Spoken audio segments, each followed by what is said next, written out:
Halo, selamat pagi, salam sehat. Sebelum memulai pembelajaran kita hari ini, teacher minta anak-anak untuk yang pertama, cuci tangan, siapkan diri untuk belajar, mulai siapkan dari alat tulis, buku penanya, dan teacher minta tidak dalam posisi tiduran ya. Diusahakan dalam posisi duduk. Walaupun kita belajar dari rumah ya, diusahakan dalam posisi duduk.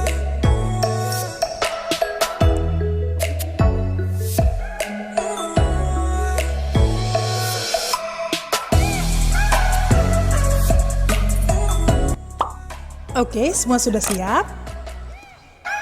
Sebelum memulai pembelajaran kita harus selalu mengucapkan syukur. Kita mengamalkan sila keberapa? Sila pertama Pancasila dalam kehidupan sehari-hari kita, yaitu berdoa. Jadi sekarang ambil sikap berdoa. Tangannya dikatupkan, matanya ditutup. Kita ingatkan sekali lagi dalam posisi duduk. Tidak boleh sambil berbaring. Mari kita mulai berdoa.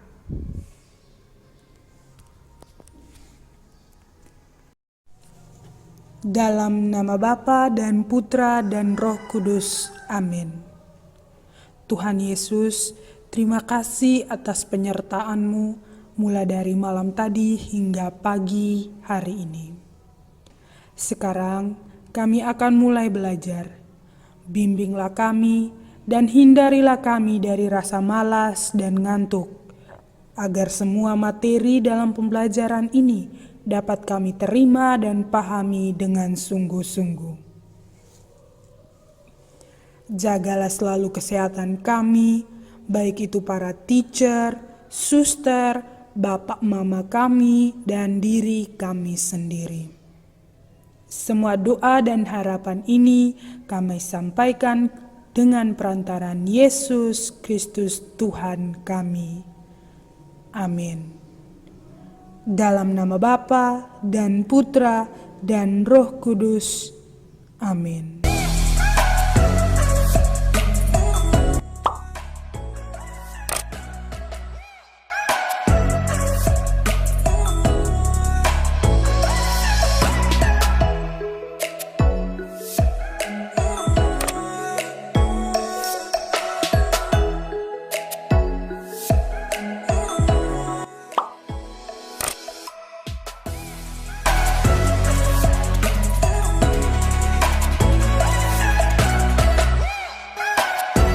Tema 1, hidup rukun.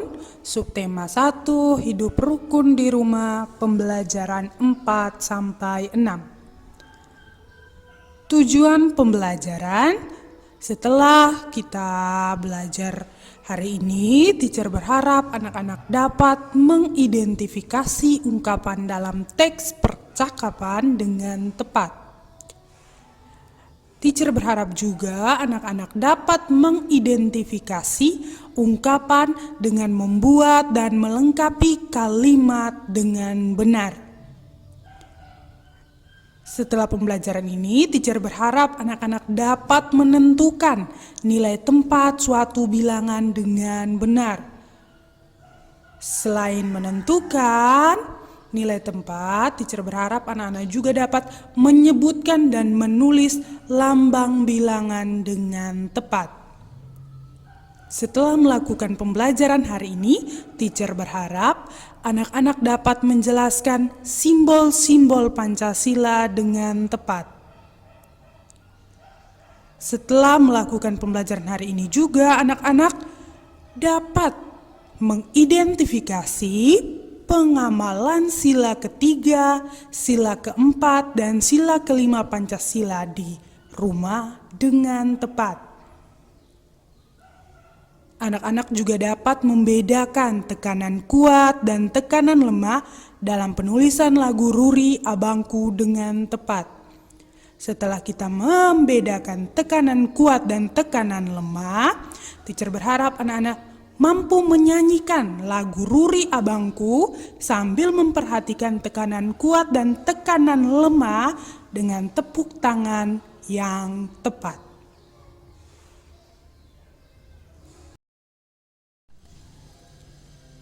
Nah, coba perhatikan cerita berikut ini. Teacher akan bacakan dan anak-anak memperhatikan dan mendengar ya. Sore itu, paman berkunjung ke rumahku. Pamanku sangat murah senyum. Kemudian, aku dan keluargaku bercakap-cakap dengan paman. Paman menasehatiku agar tetap menjadi orang yang murah hati. Paman juga menasehatiku agar menjadi orang yang lapang hati dan tidak boleh menjadi orang yang hanya berpangku tangan. Pada pembelajaran sebelumnya, kita sudah mengetahui beberapa ungkapan seperti buah tangan, buah hati, lurus hati, buah bibir, besar kepala, meja hijau. Adakah di antara kalian yang masih ingat apa itu ungkapan?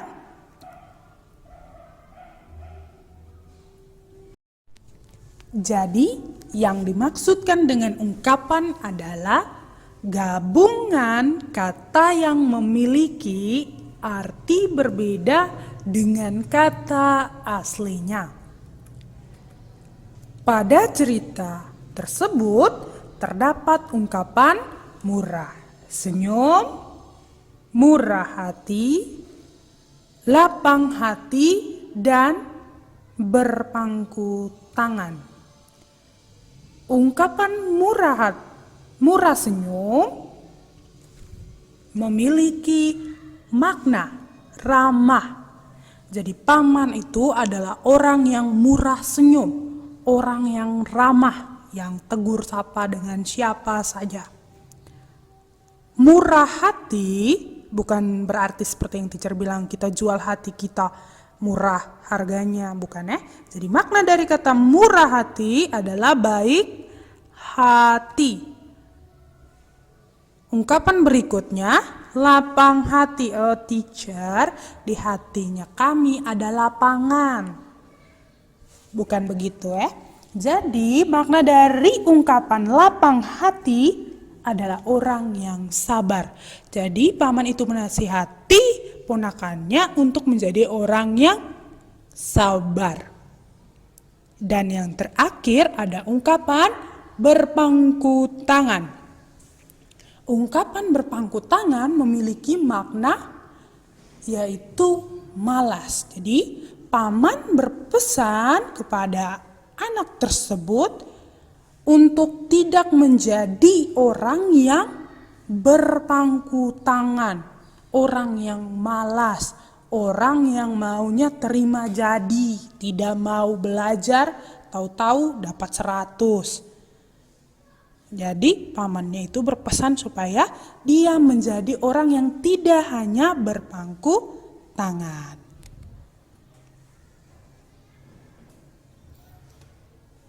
Coba perhatikan contoh berikut. Paman dari Jakarta membawa titik-titik berupa buah-buahan. Bagian dari kalimat yang kosong di atas dapat kita lengkapi dengan ungkapan. Jadi begini teacher kasih penjelasannya. Biasanya saat ada keluarga atau kita sendiri yang baru pulang liburan atau jalan-jalan keluar kota, biasanya kita selalu membawa, saat pulang ke rumah kita selalu membawa oleh-oleh. Nah, oleh-oleh seperti pada pembelajaran sebelumnya adalah makna dari ungkapan buah tangan. Good job.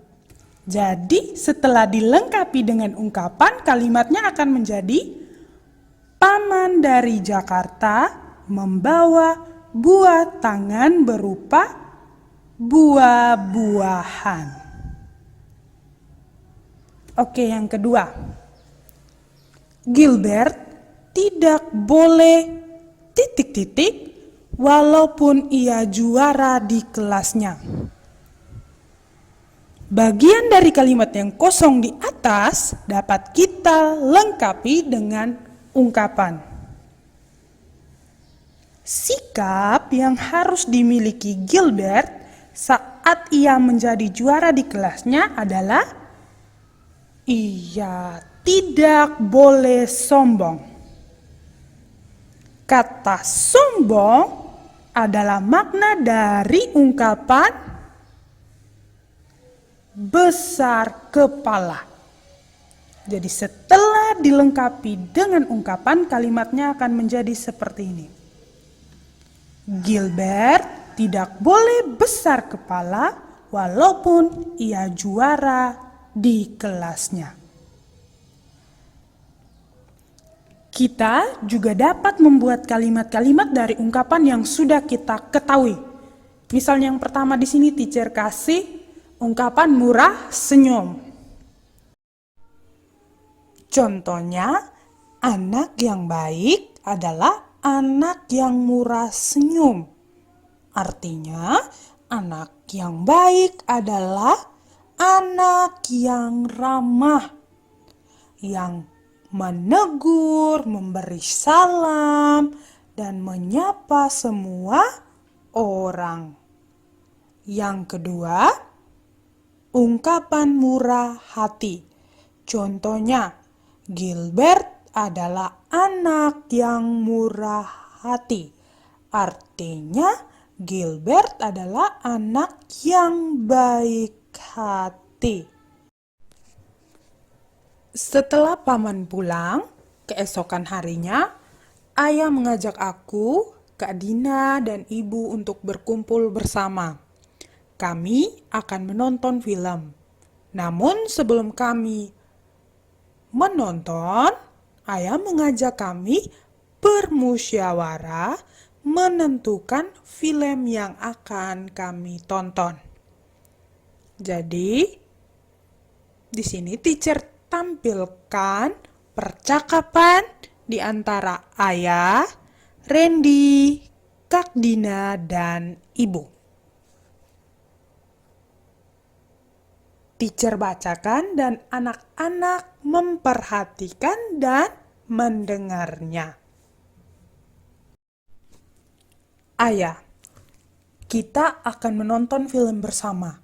Kalian ingin menonton film apa? Randy, aku ingin menonton film komedi ya. Kak Dina, aku dan ibu ingin menonton film petualangan ya. Ayah, wah, ada banyak pendapat. Mari kita ambil jalan tengah. Randy punya usul ya. Bagaimana jika kali ini menonton film petualangan? Selanjutnya, kita menonton film komedi. Ayah, usulan yang bagus, nak. Apakah semua setuju dengan usulan Randy? Kak Dina, setuju ya. Ibu juga setuju. Ibu bangga kamu mau menerima pendapat orang lain dengan besar hati. Ayah, baiklah, kita putuskan untuk menonton film petualangan. Mari perhatikan percakapan di atas. Apakah di dalam percakapan di atas terdapat ungkapan? Iya, ada. Mana saja kah itu? Oke, teacher beri kesempatan kepada anak-anak untuk mempause video dan membaca kembali percakapannya. Jadi mari kita lihat bersama. Apakah kalian menemukannya? Iya, ada Jadi ada dua ungkapan yang terdapat dalam percakapan di atas, yaitu ungkapan jalan tengah dan besar hati. Ungkapan jalan tengah dan besar hati memiliki makna. Untuk jalan tengah itu maknanya keputusan yang diambil secara adil. Dan ungkapan besar hati memiliki makna gembira, ikhlas menerima segala hal dengan sukacita, dengan rasa bahagia. Itu makna dari ungkapan besar hati.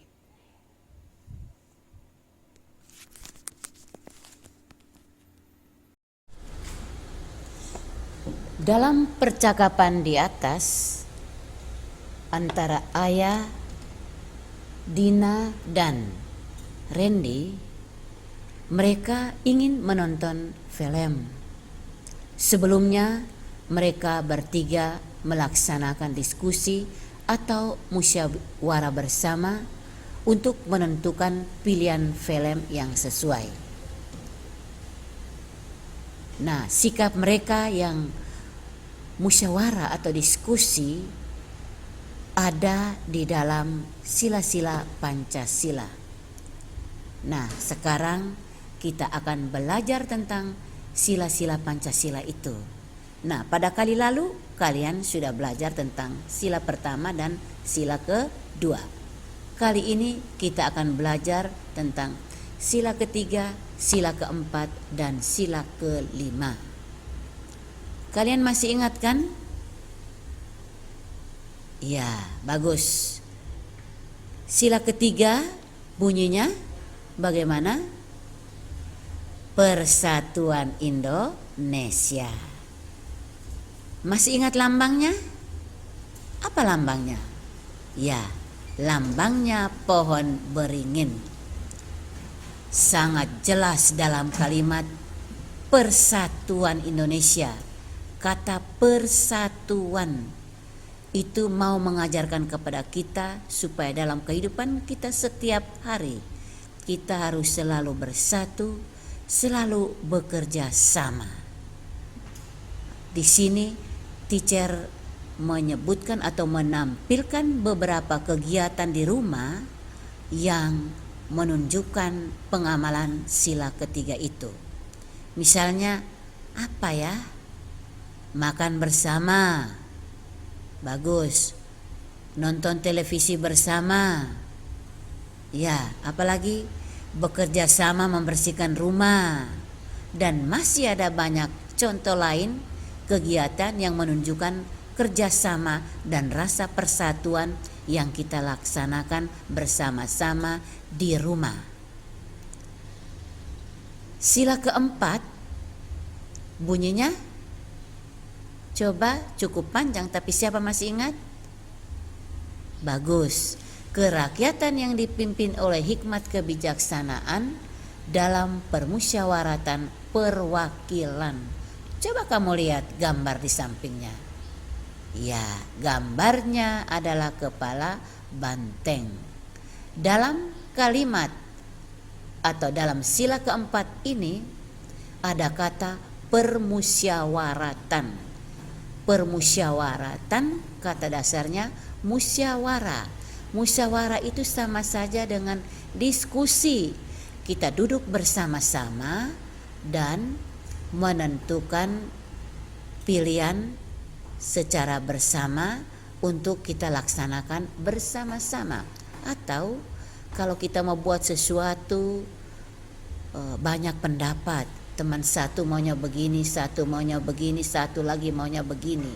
Nah, untuk menyatukan semua pendapat supaya kita semua bisa laksanakan, maka kita harus duduk sama-sama bermusyawarah atau berdiskusi dan menentukan bersama-sama salah satu pilihan.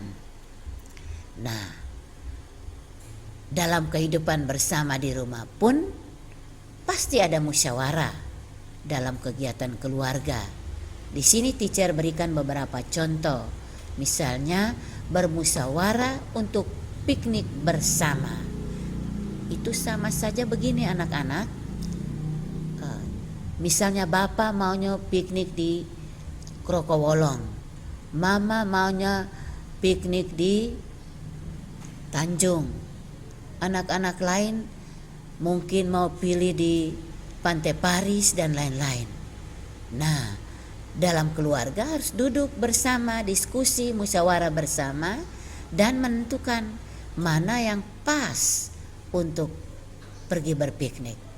Nah, yang berikut lagi contoh lain, musyawarah untuk menyepakati tempat dan waktu belajar di rumah. Misalnya di rumah ada beberapa anak sekolah memilih waktu untuk belajar. Mengapa harus duduk bermusyawarah? Karena tentunya dalam kegiatan keseharian biasanya anak-anak hobinya menonton film, bermain atau berolahraga. Nah, orang tua punya maksud anak-anak memilih salah satu kesempatan yang baik untuk belajar bersama-sama. Oleh karena itu, pasti dan seharusnya dan lebih baik Bapak Mama harus menghimpun anak-anaknya dan sama-sama menyepakati jam untuk belajar bagi anak-anaknya di rumah. Yang berikut lagi, musyawarah untuk menyepakati tempat berlibur yang ingin dikunjungi keluarga saat liburan. Contoh, nah baru-baru ini kan kita libur kenaikan kelas. Nah, ada yang memilih kita pergi libur di kampung. Kakak lagi bilang saya mau ke Kupang. Yang lain lagi saya mau ke Jakarta. Nah, sebaiknya dalam keluarga duduk bersama-sama dan bermusyawarah, diskusi, omong bersama kemana kita harus berlibur. Nah, di sini sikap-sikap yang teacher tampilkan ini merupakan contoh mengamalkan sila keempat dari Pancasila. Ingat, kata kuncinya itu bermusyawarah atau berdiskusi bersama untuk menghasilkan kesepakatan yang biasa disebut mufakat. Disebut apa? Mufakat. Selanjutnya sila kelima Pancasila. Siapa masih ingat lambangnya apa? Iya, padi dan kapas. Bunyinya keadilan sosial bagi seluruh rakyat Indonesia. Manusia wajib bersikap adil satu terhadap yang lain. Manusia juga perlu hidup sejahtera.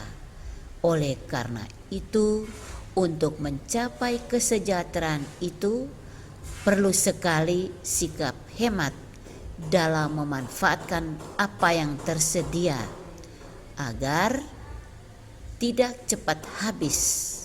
Dengan demikian kita tidak berkekurangan dalam waktu yang lama. Contoh, Dava diberi uang jajan Rp5.000 oleh ibunya setiap kali Dava mau ke sekolah. Dava tidak menggunakan uang itu seluruhnya untuk berbelanja, atau dia tidak menghabiskan uang itu pada hari itu. Dava berbelanja hanya sebagiannya Dava simpan. Begitu juga hari-hari berikut, Dava tidak menghabiskan, dia selalu simpan. Suatu ketika orang tuanya mengalami kesulitan dalam hal keuangan, tapi Dava biasa saja karena dia masih mempunyai uang jajan. Mengapa dia masih punya uang jajan? Karena Dava hidup hemat. Dia selalu menabung sebagian uang yang diberikan. Nah, sikap Dava ini bagus. Dava sudah mengamalkan sila kelima Pancasila. Jadi kunci daripada mengamalkan sila Pancasila adalah hidup hemat. Begitu juga hemat dalam hal-hal lain yang kamu alami bersama sama orang tua dalam kehidupan sehari-hari. Nah, anak-anak ingat ya, mengamalkan sila-sila Pancasila. Dalam pelajaran sebelumnya, kita sudah belajar tentang bunyi panjang dan bunyi pendek. Kali ini kita akan belajar lagi tentang tekanan kuat dan tekanan lemah. Dalam sebuah lagu, ada bagian lagu yang dinyanyikan dengan tekanan kuat dan ada yang dinyanyikan dengan tekanan lemah.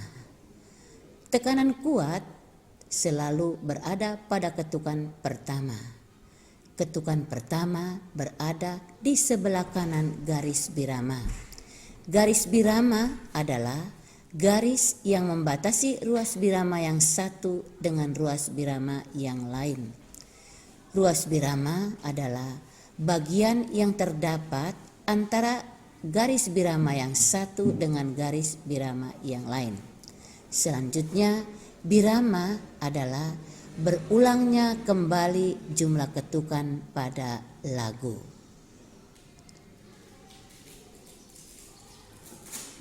Pada lagu Ruri Abangku yang sudah kita pelajari berbirama 2/4. Coba kita lihat, 2/4 itu adalah angka sebuah pecahan.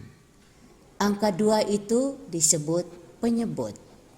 Nah, pada birama lagu yang ditunjukkan oleh penyebut itu menunjukkan tentang jumlah ketukan pada tiap ruas birama. Oleh karena itu, untuk birama 2/4 artinya tiap ruas birama berisi 2 ketukan. Berarti ada ketukan pertama dan ada ketukan kedua. Ketukan pertama bunyinya kuat dan ketukan kedua bunyinya lemah. Kuat atau keras artinya dinyanyikan dengan suara yang kuat atau keras juga. Lemah artinya dinyanyikan dengan suara yang lembut atau suara yang lemah.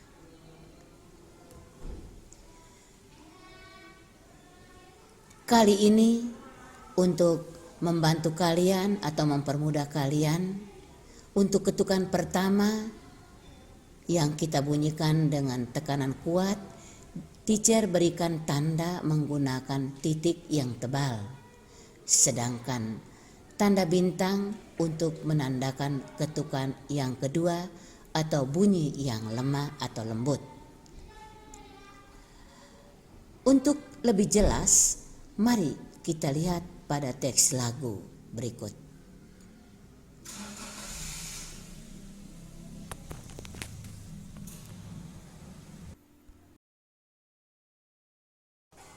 Kita lihat kembali lagu Ruri Abangku yang sudah kita pelajari kali lalu.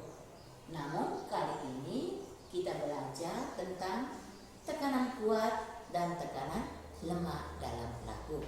Nah, sebelumnya tadi teacher sudah menjelaskan tentang garis birama, ruas birama, birama.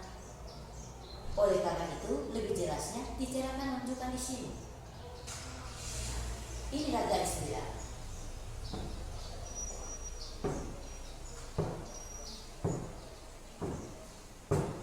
Garis birama ini garis yang membatasi ruas birama yang satu dan ruas birama yang lain. Ruas birama bagian yang dibatasi oleh garis birama yang satu dan garis birama yang lain. Ini garis birama sebagai pembatas. Nah, bagian ini yang kita sebut ruas birama. Begitu juga berikutnya. Ini garis birama, bagian ini ruas birama.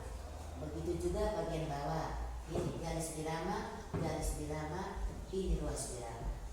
Nah, jadi bagian yang dibatasi oleh dua buah garis birama ini yang kita sebut ruas birama. Nah, pasti kalian bertanya, birama itu apa?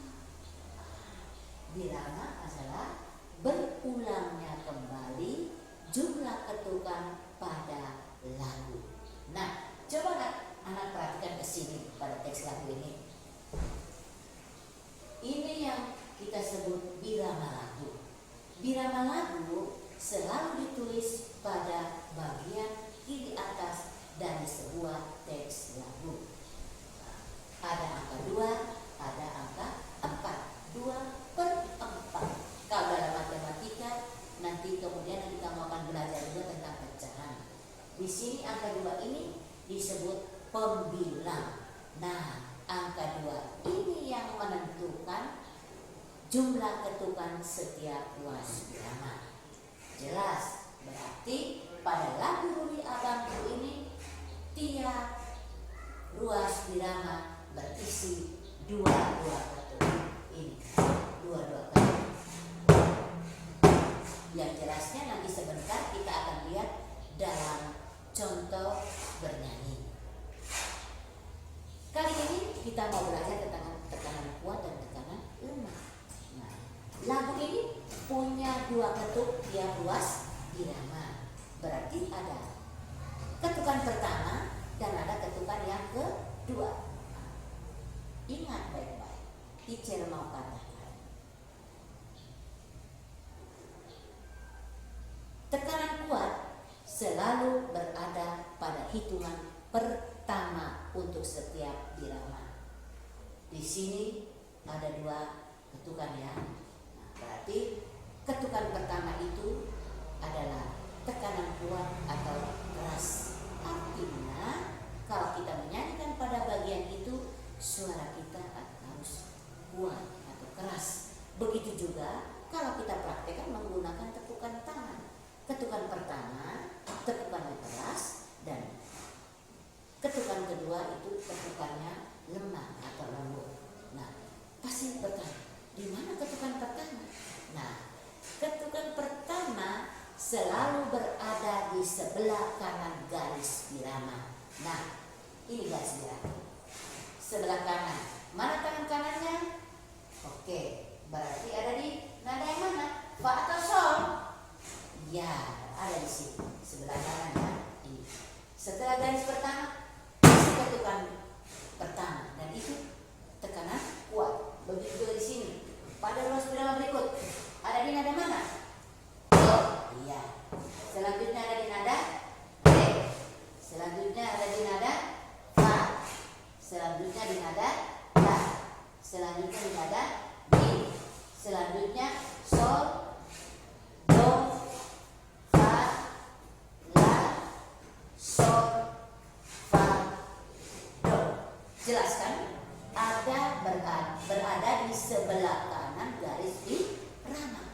Ini ketukan pertama dan dinyanyikan kuat atau keras. Begitu juga ketukan kedua. Ketukan kedua kita bunyikan lemah. Nah, sekarang teacher mau buat ketukan di papan tulis. Ini ketukan kedua. Ini ketukan kedua.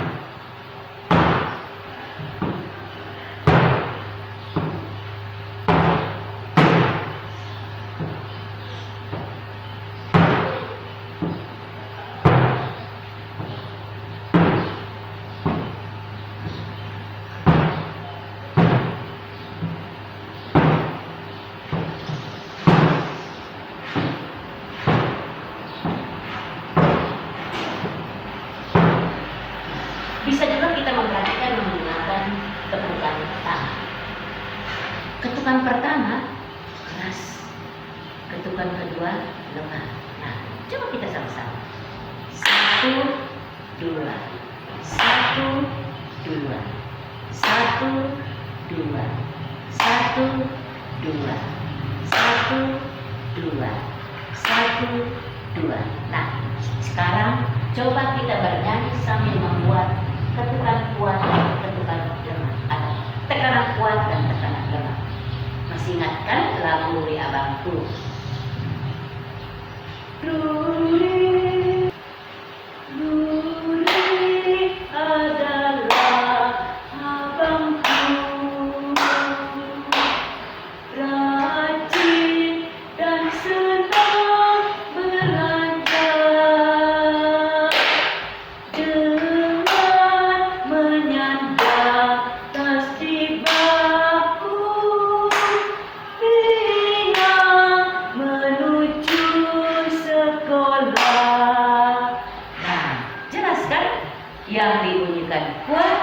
dan yang dibunyikan pendek. Nah, di bawah ini teacher ada beri tanda untuk membantu kalian. Yang tanda bintang untuk ketukan lemah, yang tanda titik tebal ini untuk ketukan yang kuat. Ini. Ruri adalah abangku, rajin dan senang belajar, dengan menyandang tas di bahu, riang menuju sekolah. Nah, jelas kan? Yang kedengaran suara kita kuat dan suara kita yang lemah. Nah, anak-anak, jadi kita sudah belajar tentang ketukan kuat selalu berada pada hitungan yang pertama. Hitungan yang pertama berada di sebelah garis birama. Dan ketukan kedua kita nyanyikan dengan suara yang lembut, dan itu ada pada hitungan kedua. Ingat ya anak-anak, nanti anak-anak teacher akan kasih tugas juga mengirimkan video mempraktekkan ketukan kuat dan ketukan lemah sambil menyanyikan lagu Ruri Abangku. Setelah bernyanyi dengan memperhatikan tekanan kuat dan lemahnya dalam lagu Ruri Abangku, Randy bermain puzzle bersama kakaknya Dina.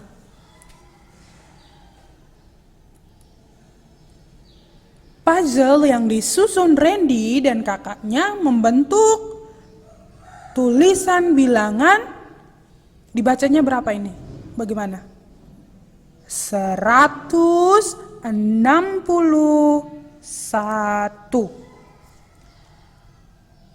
Dapatkah kamu menentukan nilai tempat bilangan tersebut? Nah, sekarang kamu dapat menentukan nilai tempat dari bilangan 161.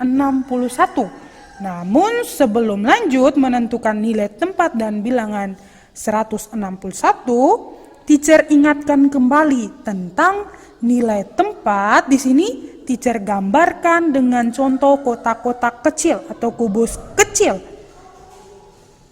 Gambar pertama ini menunjukkan nilai tempat ratusan karena ada kubus yang jumlahnya ini 10 ke bawah ini dan 10 ke samping. Jika kita hitung per barisnya 10, 10, ini 20, 30, 40, 50, 60, 70, 80, 90, dan 100.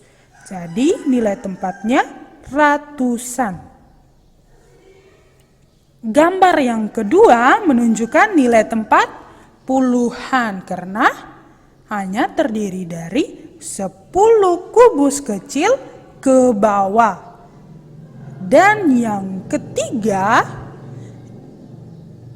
dia menunjukkan nilai tempat satuan karena hanya terdapat 1 kubus kecil. Sekarang, untuk menentukan nilai tempat dari bilangan 161, dapat kita lihat pada slide berikut. Jadi di sini teacher sudah buat. Tadi kan kita sudah hitung jika baloknya ini besar dan terdiri dari 10 balok yang tersusun ke bawah dan ke samping, vertikal dan horizontalnya, maka dia menempati nilai tempat ratusan. Di sini teacher sudah sertakan dengan lambang bilangannya. Yang di sebelah juga ada 6. Ada 6 baris kotak atau kubus kecil ini. Dia menempati nilai tempat puluhan. Dan yang terakhir ini hanya 1, berarti dia menempati nilai tempat satuan. Jadi lambang bilangannya 161. Yang terdiri dari 1 ini menempati nilai tempat ratusan, 6 menempati nilai tempat puluhan, dan 1 menempati nilai tempat satuan. Jika yang ini terdiri dari angka-angka ini, itu disebut lambang bilangan. Sedangkan yang pakai huruf-huruf ini disebut nama bilangan. Selanjutnya, teacher akan tampilkan nama bilangan, nilai tempat, dan lambang bilangan. Di sini kita bersama akan menentukan nilai tempat dan lambang bilangan dari nama bilangan. Jadi nama bilangan itu yang berupa huruf. Jadi di sini yang pertama ini 158. Kita ingat bahwa bila bilangannya dimulai dengan kata 100, 200, dan seterusnya atau terdiri dari 3 lambang bilangan, maka di situ nama bilangan itu akan memiliki 3 nilai tempat.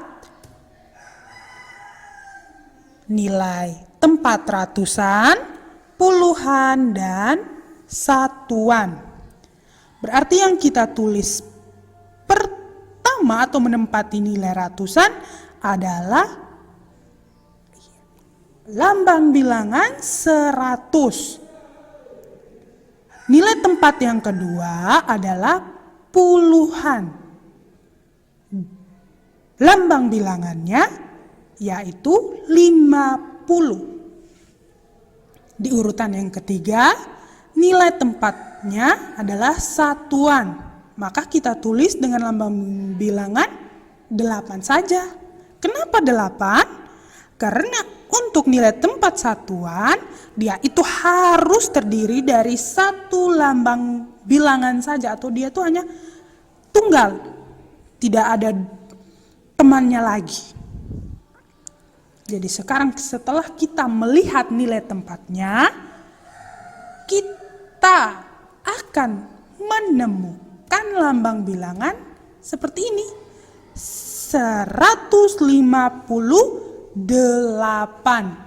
Jadi 100 ini dijumlahkan dengan 50, 100 ini menempati nilai tempat ratusan, dijumlahkan dengan 50 nilai tempat puluhan, dan dijumlahkan dengan 8 nilai tempat satuan, hasilnya adalah 158.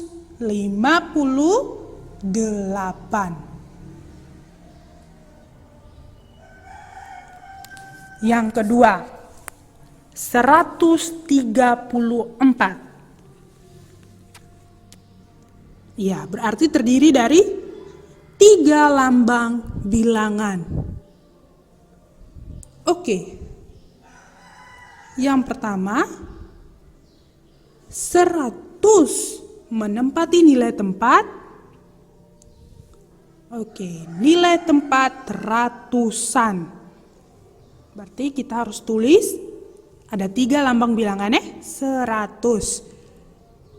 Yang kedua, 30. 30 menempati nilai tempat puluhan. Teacher ingatkan sekali lagi, nilai tempat puluhan selalu terdiri dari 2 lambang bilangan. Jadi kita tulis di sini 30. Selanjutnya,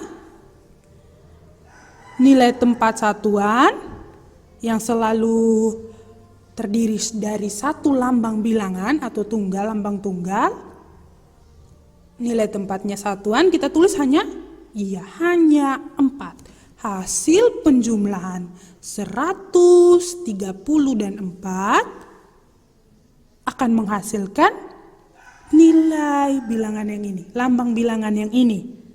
134, 101 ini menempati nilai ratusan, 3 menempati nilai puluhan, dan 4 menempati nilai satuan.